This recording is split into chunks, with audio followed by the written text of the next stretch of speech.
부터 5절입니다. 사도행전 12장 1절부터 5절까지. 사도행전 12장 1절부터 5절까지.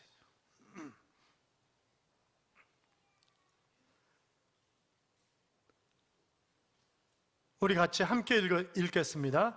그때 헤로드 왕이 손을 들어 교회 중에서 몇 사람을 해하려 하여 요한의 형제 야고보를 칼로 죽이니 유대인들이 이 일을 기뻐하는 것을 보고 베드로도 잡으려 할새 때는 무교절 기간이라 잡음에 옥에 가두어 군인 내식인 네패에게 맡겨가지고 6월절 후에 백성 앞에 끌어내고자 하더라. 이에 베드로는 옥에 갇혔고 교회는 그를 위하여 간절히 하나님께 기도하더라. 아멘. 같이 인사하겠습니다. 주의 이름으로 잘 될 것입니다. 더 잘 될 것입니다. 끝없이 잘 될 것입니다. 아멘.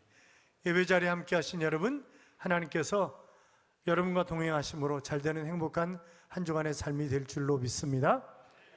여러분이 기도해 주시고 협력해 주셔서 선교대회는 잘 마쳤습니다. 고맙습니다. 이런 말이 있죠. 웅변은 은이요 침묵은 금이다. 그런 말이 있습니다. 말도 잘하는 것이 중요하지만 때로는 말을 적게 하거나 침묵할 필요가 있다는 거죠. 그런데 하나님 앞에서는 그렇지 않습니다. 잠잠히 기다리는 것이 좋을 때도 있지만 그보다는 기도하는 것이 훨씬 더 좋은 것입니다. 그런 뜻에서 우리는 이렇게 얘기할 수 있습니다. 침묵은 금이요 기도는 다이아몬드다. 그렇게 얘기할 수 있습니다. 하나님 앞에서 기도는 가장 좋은 미덕입니다. 그 중요성은 아무리 강조한다 할지라도 지나친 것이 결단코 아닙니다. 우리가 예수 그리스도를 구주와 주님으로 영접하고 구원을 얻었습니다. 하나님의 자녀가 되었고 천국 백성이 되었지만 그러나 그럼에도 불구하고 광야 같은 세상을 살아가면서 고난과 역경을 당할 때가 많이 있습니다. 그 고난이 때에 따라서는 내가 이겨낼 수 있는 것도 있지만 그러나 내 힘과 능력으로는 도저히 감당할 수 없는 그런 것들이 있습니다. 그런 것들을 이겨내라고 하나님은 영적 무기로 우리에게 기도라고 하는 것을 허락하신 것입니다. 감리교회 창시자인 존 웨슬레가 있어요. 이 사람이 거의 그리스도인이라고 하는 그런 이야기를 했는데 거의 그리스도인, 대체로 그리스도인, 온전한 그리스도인은 아니라는 거죠. 그런 사람들이 많다는 거예요. 입만 발달한 사람입니다. 그러나 참된 경건은 말에 있지 않습니다. 거의 그리스도인은 기도하지 않습니다. 하나님은 무늬만 그리스도인인 거의 그리스도인들을 원하시는 것이 아니라 진정한 그리스도인들을 원하시는 것입니다. 참 죄송한 얘기지만 교회한테도 굉장히 미안한 일이 오래전에 있었어요. 그건 신문에도 났고 그랬습니다. 그러니까 말레이시아 원주민 교회가 바로 말레이시아 군인들이 탱크로 밀어버렸다고 하는 그런 기사가 났고 그런 연락을 저에게 했습니다. 그래서 교회는 송구 영신 예배 헌금을 몽땅 말레이시아 교회를 짓는데 보낸 적이 있습니다. 아주 오래된 이야기입니다. 제가 현장을 답사하러 갔습니다. 거짓말이었습니다.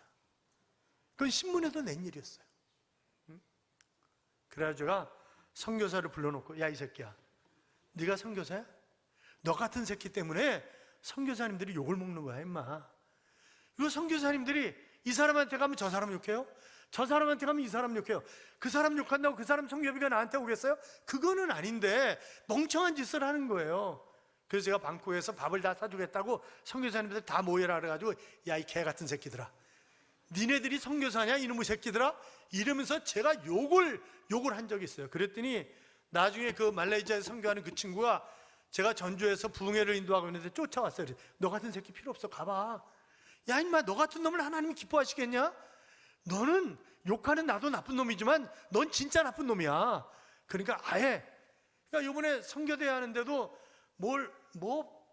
오메가3 할 것 없이 몇 가지를 가져왔어요. 제가 쳐다보지도 않았어요. 그러니까 이상한 인간들이 있어요, 꼭 보면. 그러나 정말, 그러니까 국내에 자주 오는 선교사는 가짜예요. 그 선교사는 뭐하러 오는 거예요? 모금하러 오는 거예요. 모금하러. 그러니까 진짜 선교사는 현장에서 죽을 똥 살 똥 모르고 선교하는 그런 선교사님들. 그러니까 그들은 와서 모금을 안 하기 때문에 제대로 지원을 받지 못하는 거예요. 그런데 무늬만인 선교사님들이 많다니까요. 무늬만인. 그러니까 아니 뭐 선교사님 욕할 필요가 없어. 우리 생각해 보자고요. 나는 무늬만인 그리스도인은 아닌가? 나는 무늬만인 거의 그리스도인. 이건 그리스도인이 아니에요. 그러니까 기도하지 않아요. 헌신하지 않아요. 충성하지 않아요. 초대교회 기독교 교부였던 크리소스tom은 기도에 대해서 이렇게 얘기를 했습니다. 기도는 노여워하는 사자들의 입을 재갈 물리고, 난세를 정복시켜 고요하게 하고, 전쟁을 종결시키며 폭풍우를 달래고, 마귀를 내어 쫓으며 사망의 결박을 풀고, 질병을 완쾌시키며 협작꾼들을 내쫓고, 도시들을 파멸해서 구출하며 태양을 멈추게 하고 천둥의 진행을 막는다. 한마디로 바꿔서 얘기하면 기도는 능력이 있다. 이제 그런 얘기를 하는 거죠. 여러분, 기도는 하나님의 역사를 가져오는 철로와 같다. 그렇게 얘기할 수 있어요. 철로가 없으면 기차는 못 오는 거예요. 그렇잖아요? 마찬가지로 기도가 있어야 하나님의 역사를 우리가 체험하고 하나님 앞에 영광과 찬양을 돌릴 수 있지, 기도가 없이 하나님의 기적을 체험할 수는 결단코 없는 것입니다. 우리가 읽은 본문의 말씀에 보면 베드로가 옥에 갇혀가지고 이제 언제 사형을 당할는지 모르는 그런 급박한 상황이었습니다. 그래서 이렇게 기록하는 거죠. 베드로는 잡혀서 옥에 갇혔고 6월절이 지나면 백성들 앞에 그를 헤롯이 끌어낼 속셈이었다. 헤롯이 베드로를 백성들 앞에 끌어내기로 한 전날 밤이었다. 헤롯은 4명으로 짠 경비병 4패에게 맡겨서 지키게 하였고, 베드로는 도 쇠사슬에 묶여 군인 2사람 틈에서 잠들어 있었고, 문 앞에는 파수꾼들이 감옥을 지키고 있었다. 그 얘기는 뭐예요? 누가 건져낼 가능성, 그가 도망할 가능성은 제로였다. 이제 그런 얘기를 지금 하고 있는 거예요. 그런데 베드로가 기적적으로 감옥에서 나왔어요. 그러면 그 근거가 뭐냐? 자, 5절은 이렇게 말씀합니다. 5절 봐요. 5절 같이 읽어요.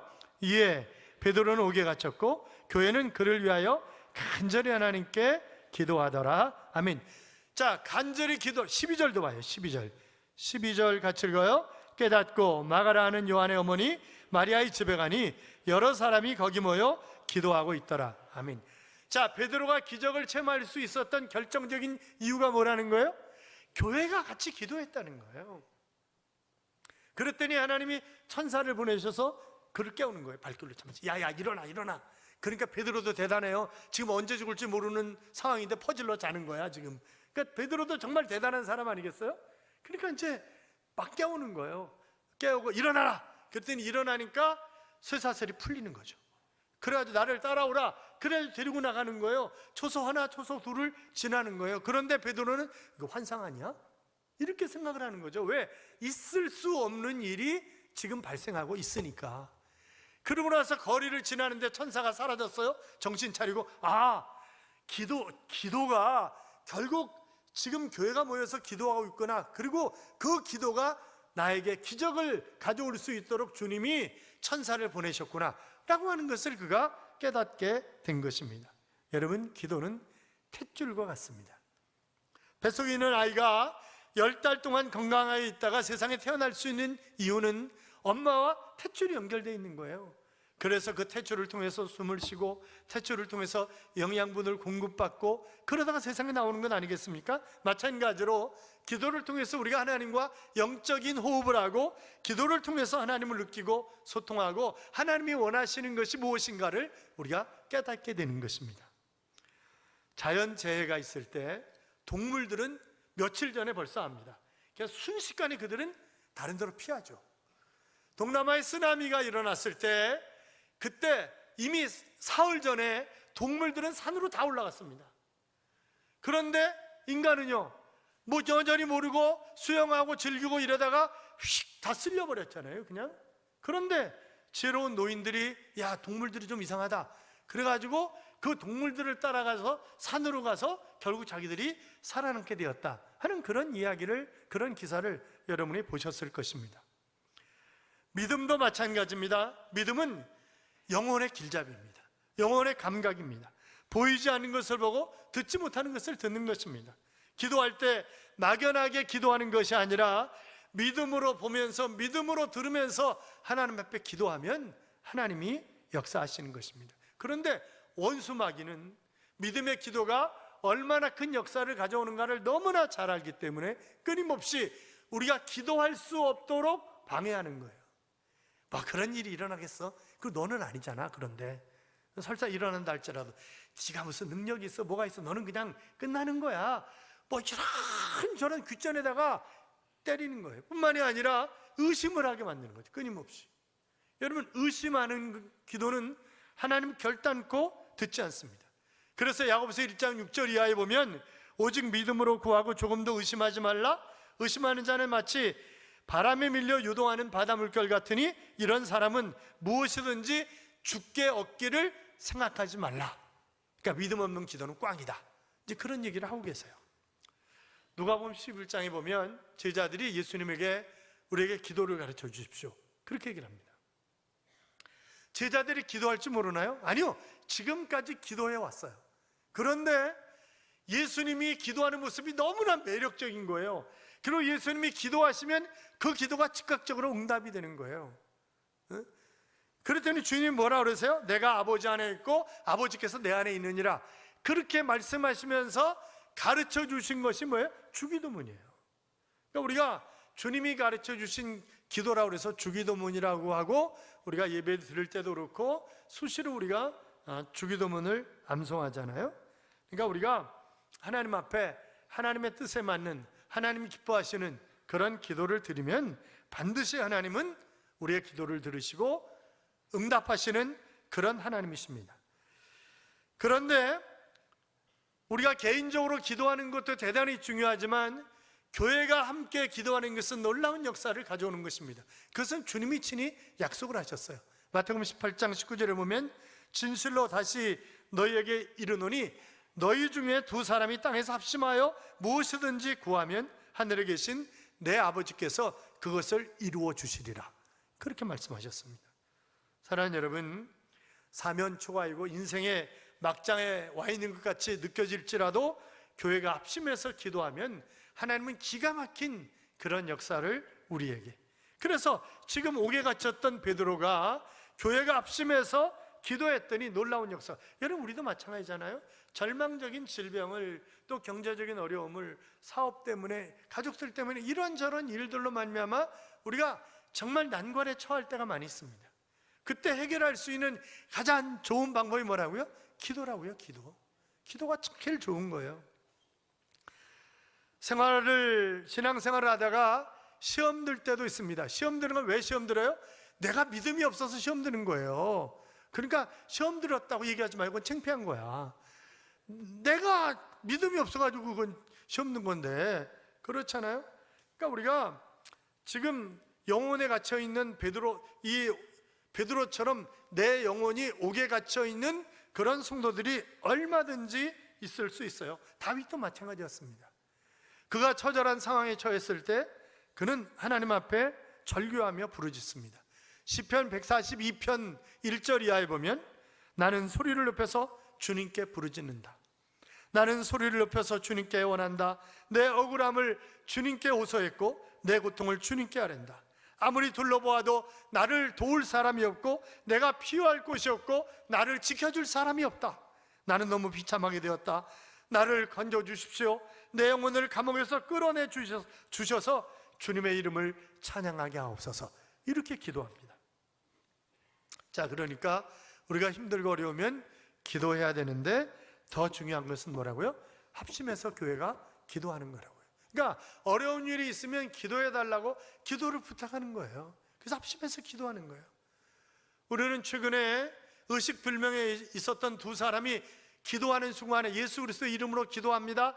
아멘. 그러는 순간에 일으켜 주시는 것을 우리는 처음 했습니다. 성대결절을 위시한 여러 모양의 질병들, 어려운 문제 가운데 있는 사람들이 교회가 합심해서 기도할 때 놀라운 역사를 주셨다는 것을 우리는 이미 경험을 했습니다. 베드로전서 3장 12절에 보면 주의 눈은 의인을 행하시고 그의 귀는 저의 간구에 기울이시되 주의 낯은 악행하는 자들을 향하시느니라 그랬습니다. 자, 누가 의인입니까? 의인이 간구하는 기도는 역사하는 힘이 많으니라 그러는데 예수 그리스도를 구주와 주님으로 영접한 하나님의 자녀가 의인입니다. 그러므로 우리는 뭐예요? 법적으로 의인이에요. 같이 나는 의인이다. 나는 의인이다. 좀 의인이라고 그러기 좀 그렇지만 실질상 죄인임에도 불구하고 그러나 법적으로 하나님이 의인이다 도장을 탁 찍어주신 거예요. 그래서 나는 의인이에요. 천국은 의인만 들어가요. 죄인은 못 들어가요. 그러니까 죄 문제가 예수님 때문에 용서돼. 여러분 보세요. 마귀가 얼마나 잔인하게 다니엘이 기도할 수 없도록 법을 만들잖아요. 응? 그렇잖아요. 마귀는 끊임없이 다니엘을 죽이려고 계획을 하지만 오히려 자신의 신복인 다니엘을 고소한 사람들이 사자들의 밥이 되었습니다. 마귀는 기도하지 못하게 하고 피곤하게 합니다. 핑계거리를 끊임없이 만듭니다. 예수님의 제자들마저 기도하지 못하도록 육신의 피곤함을 끊임없이 그들에게. 그래서 하나같이 나중에는 기도하지 않다가 시험을 당하고 기도하지 않다가 주님 곁을 떠나는 그런 모습을 우리는 복음서를 통해서 잘 알고 있습니다. 히스기야가 아직 젊은데 병에 걸렸어요. 그것도 죽을 병에 걸렸습니다. 아직 자식도 낳지 못했어요. 지금 나라는 풍전등화의 위기 속에 있어요. 그러니까 아주 얼마나 답답하겠어요. 그가 하나님 앞에 열왕기하 20장 2절 이하에 보면 히스기야 낯을 벽으로 향하고 여호와께 기도하여 이르되 여호와여 구하옵나니 그러면서 기억하옵소서 하고 히스기야가 심히 통곡하더라 그랬습니다. 그러니까 얼굴을 벽을 향하여, 이것은 예루살렘 성전 쪽을 향해서 얼굴을 돌렸다고 하는 말이에요.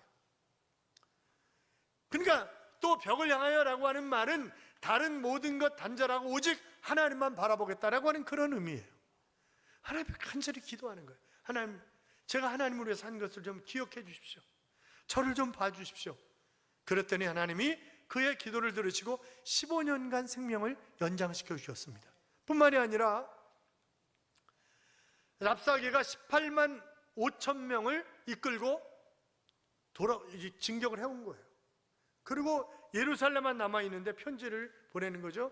야, 너희 신 여호와가 너희를 도와줘. 웃기지 말라고 그래. 우리 신이 너희 신보다 훨씬 더 강해. 빨리. 이제 그런 편지를 보낸 거죠. 아니, 고대 전쟁은 신들의 전쟁이다 이렇게 일컬어졌었으니까. 그러니까 히스기야가 또 그 편지를 들고 성전으로 가잖아요. 성전에는 하나님이 계십니다. 무소부재하신 하나님이시지만 그러나 내가 거기서 너를 만나리라 그렇게 말씀하신 것처럼 성전에 하나님이 계시고 우리를 만나주시는 거라고요.